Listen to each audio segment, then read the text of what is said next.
SpaceX has backed up their Crew Dragon success with the first flight of Starship. It flew and landed at their testing range in Texas. It's today's Talkin' Science Story of the Week. I'm Matt Miller, you're on Trekzone, and we are 17 days into our August campaign for 2020. We really need your support. Can you help us help Guide Dogs Australia? Beam over to bit.ly/TZ Guide Dogs and donate to our pack now. With the latest science and space news 5 days a week across Apple Podcasts, Spotify, Google Podcasts and YouTube. This is Talkin' Science with Dr. Brad Tucker and Matt Miller.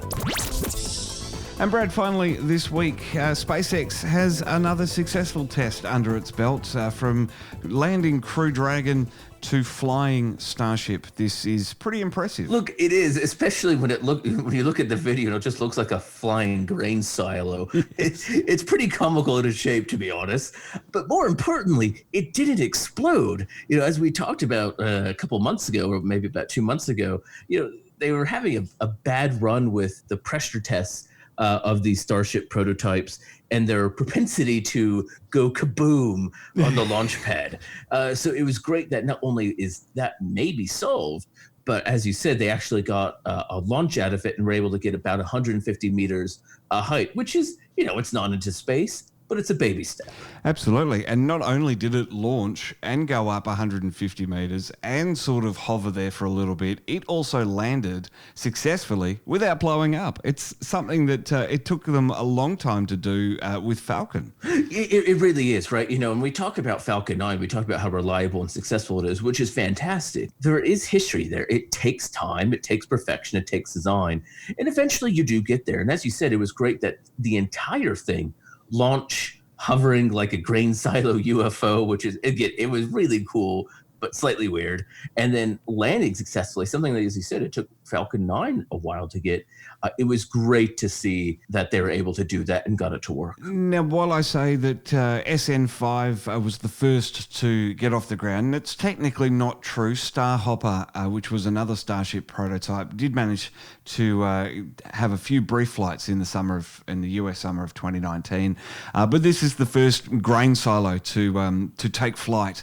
Elon Musk tweeted it after this that Mars is looking real now. We do have to say Starhopper had some successes as well, but they're in the engineering, they're in the design phase, they're testing structure, materials, all these little sorts of things. And so in this new version, as you said, of the SN series, it's taken them to 5 to get there.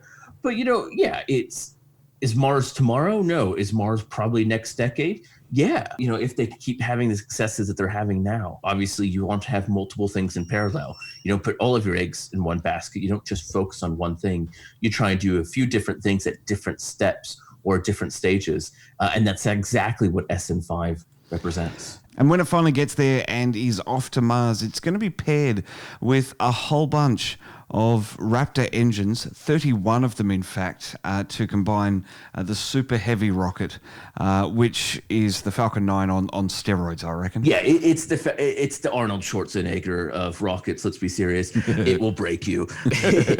No, as he said, it's putting things together, and so sometimes you have to break up, the testing into the components, right? You don't just do the full system together. You do the testing of the capsule or the main rocket body with the engines, and you put it together in a package, and that's exactly what we're seeing here with where SN5 is. And the incredible thing with Starship's design is that it's being designed to be powerful enough to get to the moon and even Mars by itself. This is incredible. All it needs is a little boost into our orbit, and then from there it can do everything itself. That's exactly right. Trying to make sure it's a fully functional vehicle to the moon and to Mars, and obviously to get back from Mars. So it has to be big, it has to be powerful, and it has to be reliable and self-contained. When we see this grain silo, it's the beginning of something, hopefully, that is quite a big success and a big change in the way we explore the solar system. Absolutely, Brad. Well, tomorrow we're going to be wrapping everything up, wrapping the whole week up with our live and uncut edition. So we'll catch you then. Thanks.